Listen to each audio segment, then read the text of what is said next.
It was 8:17 a.m. on a stormy Monday morning in downtown Atlanta.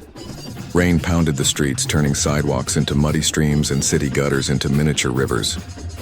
People rushed in with umbrellas and raincoats, suits spotless, shoes gleaming, faces serious. The glass lobby of Vinton Hart, one of the most prestigious firms in the country, was buzzing with energy. Then she walked in, soaked, muddy, exhausted, all heads turned. Conversations stopped. The receptionist froze. A few gasped. Some frowned. A man near the coffee machine chuckled under his breath. She must be in the wrong building, someone whispered.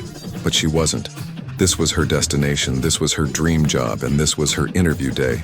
Her name was Ava Daniels. Ava had woken up at 5 a.m. like every day. She packed her daughter's lunch, braided her hair with care, kissed her goodbye, and left for what she hoped would be a life-changing interview.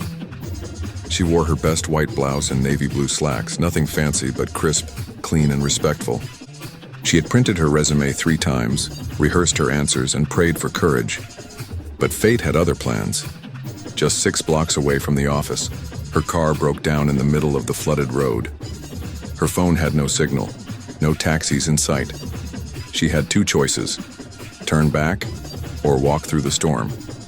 She walked. Water splashed her legs.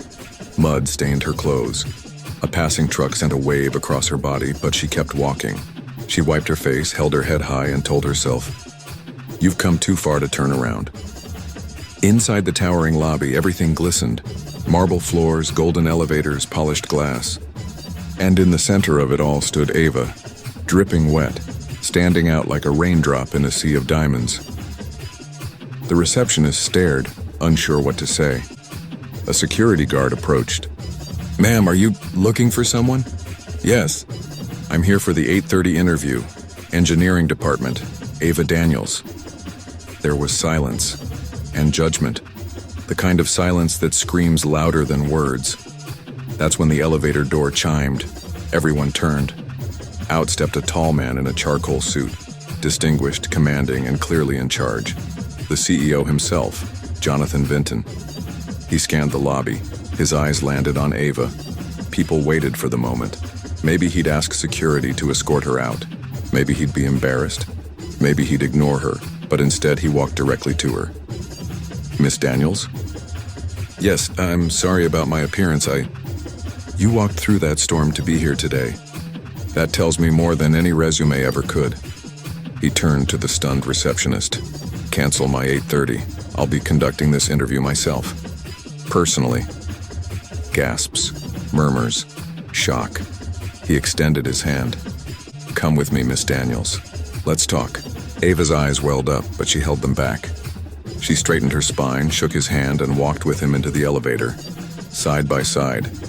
The interview wasn't about degrees or technical terms. It was about her journey, her resilience, her drive. Ava spoke with passion, telling her story, her struggles as a single mother, her military service, her late nights studying after putting her daughter to sleep. And Jonathan listened, really listened. At the end of the interview, he stood, smiled again, and said, "You remind me of my mother. She walked through storms too. You've got the job, Ava." Weeks later, Ava started her new role as a systems engineer. On her first day, she wore the same white blouse, freshly cleaned and ironed. And at the top of her desk sat a note from the CEO. "Storms make strong women stronger. Never apologize for the mud, it means you didn't quit." That muddy morning became the beginning of a new chapter. For Ava, for her daughter, for everyone who saw that sometimes, what's on the outside tells us nothing about the fire burning within. Because sometimes the muddiest feet belong to the strongest souls. Remember Ava's story the next time you're judged by how you look or where you come from. And remember, when you walk through storms, walk proud. Because the ones who matter will see your heart, not your shoes.